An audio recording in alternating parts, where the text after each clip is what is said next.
You know that phrase, you're all set, meaning you've got everything you need to do something.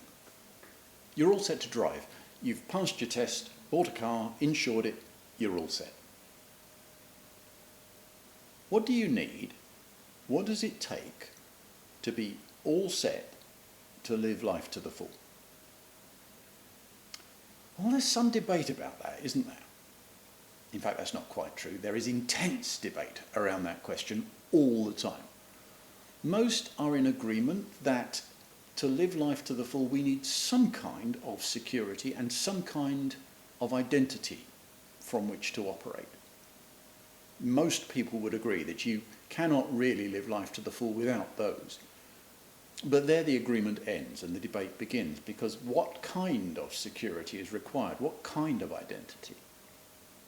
The different answers to those questions will dictate the different kinds of lives we can live, the kinds of people we can become. So, for instance, for many people, the security that's needed is money, because money offers protection from the dangers of poverty, like hunger and homelessness, which is true. But it doesn't seem to protect us against greed or loneliness, does it? Quite the opposite. And if we're talking about getting all set to live life to the full, there's no use being made safe from danger X if it means leaving ourselves totally exposed to dangers Y and Z in the process. For many people, the identity required to live life to the full is a sexual identity or a political identity. In both cases, the kind of security on offer seems like it should be just the thing, because in both cases we are pursuing what we know we want. So at least we're going to be safe from other people imposing their wishes on us, right? We should be okay here, we feel. Or at least, and this thought is a bit of a giveaway, at least if we're not okay, we will have no one to blame but ourselves.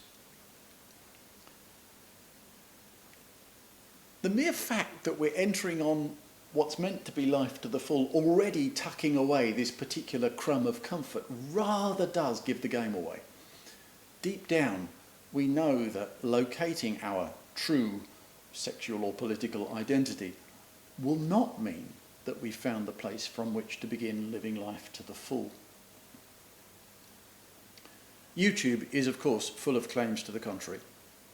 Swallow this or that conspiracy theory, and you are then all set to realise life's true potential, secure in the knowledge that you will never get fooled again.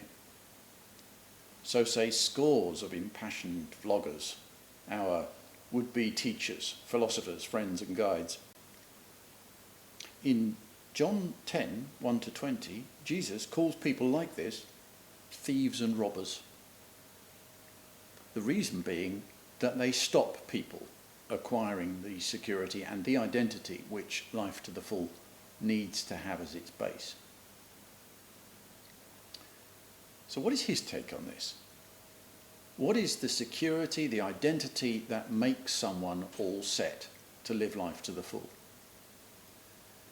He uses the image of sheep safely inside the sheepfold to talk about the security and identity of being the people who really and truly know their God. According to him, that's the only security and identity from which you and I, like sheep who can go in and out and find pasture, are all set to live life to the full. Now, we will unpack this a little bit more over the following weeks, but already we can see how the three questions that we've been asking start to come together. Who is Jesus? Well, in this picture, he is the Good Shepherd and also the gate. He is the one through whom God's people get to know their God. Why did Jesus die? The Good Shepherd lays down his life for the sheep. He died in the process of dealing permanently with the dangers that were threatening our lives. Without his death and subsequent resurrection, there would be no knowing God for us.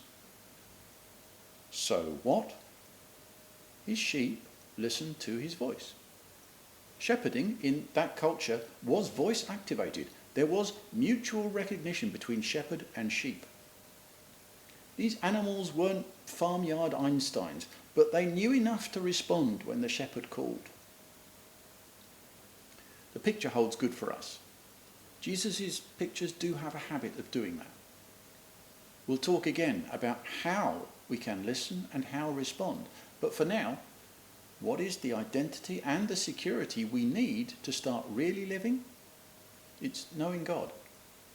And Jesus is the only one through whom that can happen. If you have been, thank you for listening.